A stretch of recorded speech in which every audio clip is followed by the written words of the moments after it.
தீபா தீபா தீபா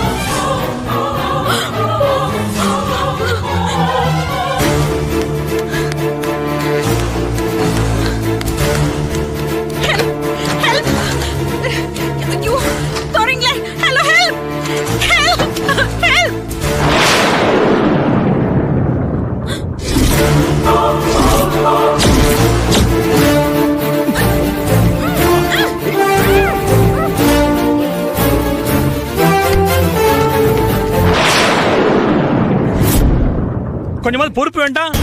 வெளியில இருந்து யாரோ வந்து பேஷண்டோட ஆக்சிஜன் டியூபை கட் பண்ணிட்டு போற வரைக்கும் என்ன பண்ணிட்டு இருந்தீங்க? என்ன செல்போன்ல அரட்டை அடிச்சிட்டு இருந்தீங்களா? இல்ல டாக்டர், இனிமே அலர்ட்டா இருப்போம். Sorry doctor. உங்க எல்லாருக்கும் மெமோ கொடுத்திருக்கேன், வாங்கிட்டு போயிட்டே இருங்க. Get lost. பௌர்ணமியோட பாடியை கிளைம் பண்ணி இது வரைக்கும் யாரும் வரல. இனிமே என்ன பண்ணலாம்னு நீங்க தான் சொல்லணும். Any formality? நிச்சயமா சார். பௌர்ணமி உண்மையிலே யாரு? இவளோட கொலைக்கு பின்னாடி ஏதோ பயங்கரமான விஷயம் ஒண்ணு இருக்கு. இன்னைக்கு பணக்கார இளைஞர்கள் இளைஞங்களை பயங்கரமா அடிக்ட் பண்ணி வச்சிருக்கிற காட்மைன் போத மருந்த அளவுக்கு அதிகமா இவ கன்சியூம் பண்ண கொடுத்திருக்காங்கன்னா இவ பின்னாடி காட்மைன் வியாபார கேங்கே இருந்திருக்கலாம்.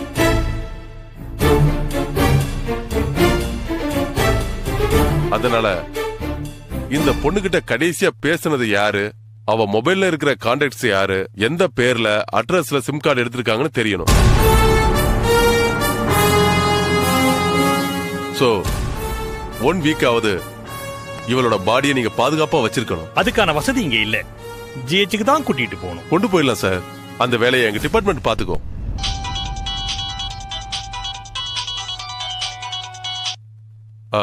Good morning sir. ஆமா சார், காட்மைனை பத்தின ஃபுல் டீடைல்ஸ் வேணும் சார். நாளைக்கு மார்னிங் வரேன் சார். போதை மருந்து ஒழிப்புத்துறை டைரக்டர் அரவிந்த் குமார்ட்ட அப்பாயின்மெண்ட் கேட்டிருக்கேன். நாளைக்கு நீங்களும் வரீங்களா சார்? நிச்சயமா, எங்க வேணாலும் வரேன். இந்த போதை மருந்துங்கிறத நாம இந்தியால இருந்து அறவே ஒழிச்சாகணும். அதுக்காக நான் என்ன வேணாலும் செய்வேன். இந்த மாதிரி இன்னொரு உயிர் எங்கேயும் போக கூடாது. அப்பா அப்பா, ஹேமா,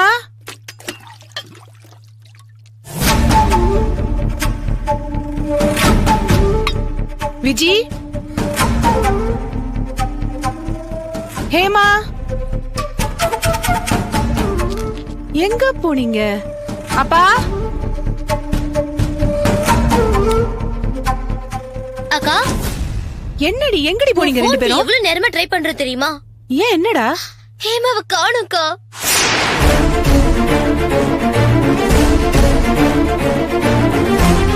சாரு, விஜய், அம்மா ஹேமாவை பாத்தியாமா?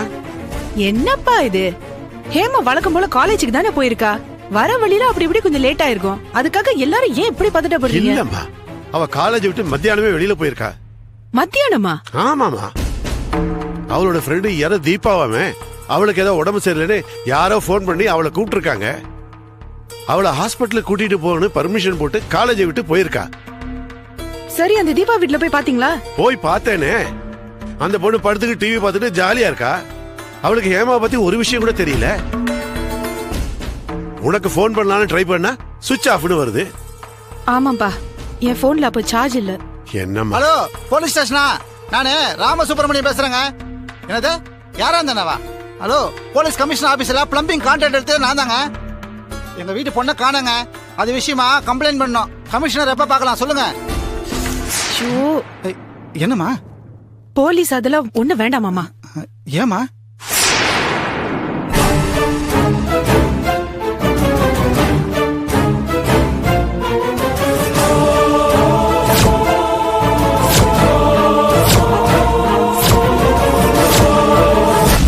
ஹேமா எங்க இருப்பான்னு எனக்கு தெரியும்.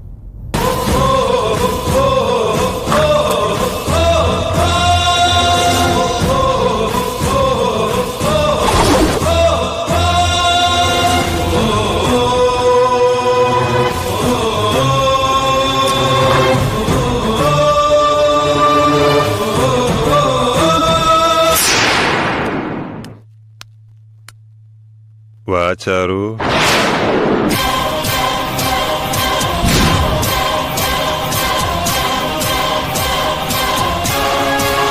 என்னதான் தேடி வந்திருக்க போல இருக்கு.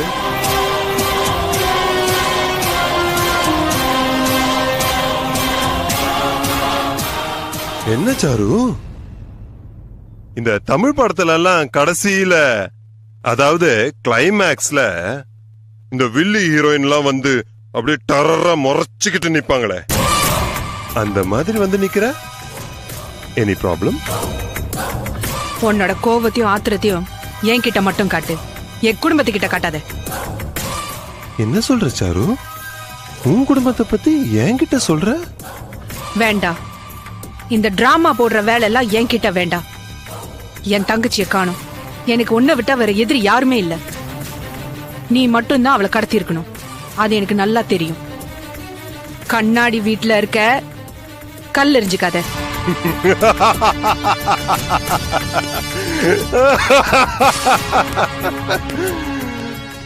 இது புல்லட் ப்ரூஃப் வீடு கண்ணாடி சாரு. நான் கல்லெறிஞ்சுக்கிட்டாலும் ஒண்ணு ஆகாது, நீ கல்லெறிஞ்சாலும் ஒண்ணு ஆகாது. நான் நினைச்சா 10 நிமிஷத்துல போலீஸ் இங்க வரவழைச்சு என் கையில இருக்கிற இந்த செல்போன் ஆதாரத்தை காட்டி நீ செஞ்ச கொலைக்காக உன்னை கைது செய்ய வைக்க முடியும். Very good. எனக்கு அந்த 10 நிமிஷம் கூட தேவையில்லை சாரு. எதுக்குன்னு கேக்குறியா? உன் சிஸ்டர் ஹேமாவ என் கேங்ல இருக்கிற 20 பேரையும் ரேப் பண்ணுங்கடான்னு சொல்றதுக்கு. கண்ல பயம் தெரியுதே. பரவாயில்ல, நீ போலீஸ கூப்பிடுமா, ஆதாரத்தை கொடு, அவங்க வந்து என்ன கைது பண்ணட்டும். அடுத்த நிமிஷமே என்ன வெளியில எடுக்கிறதுக்கு 10 லாயர்ஸ் வருவாங்க. நான் வீசுற பணம் ஜட்ஜோட டேபிள் வரைக்கும் பாயும். 1 மணி நேரத்துல நிபந்தனை இல்ல ஜாமீன் வாங்கும். திரும்பி வந்து இதே சீட்ல இப்படி ஹாயா உக்காந்து கால் மேல காலை போட்டுக்கிட்டு ஆட்டிக்கிட்டே இருப்பேன், உன்கிட்ட பேசிக்கிட்டே இருப்பேன். ஆனா உன் தங்கச்சி ஹேமா மட்டும் உயிரோட கிடைக்க மாட்டா.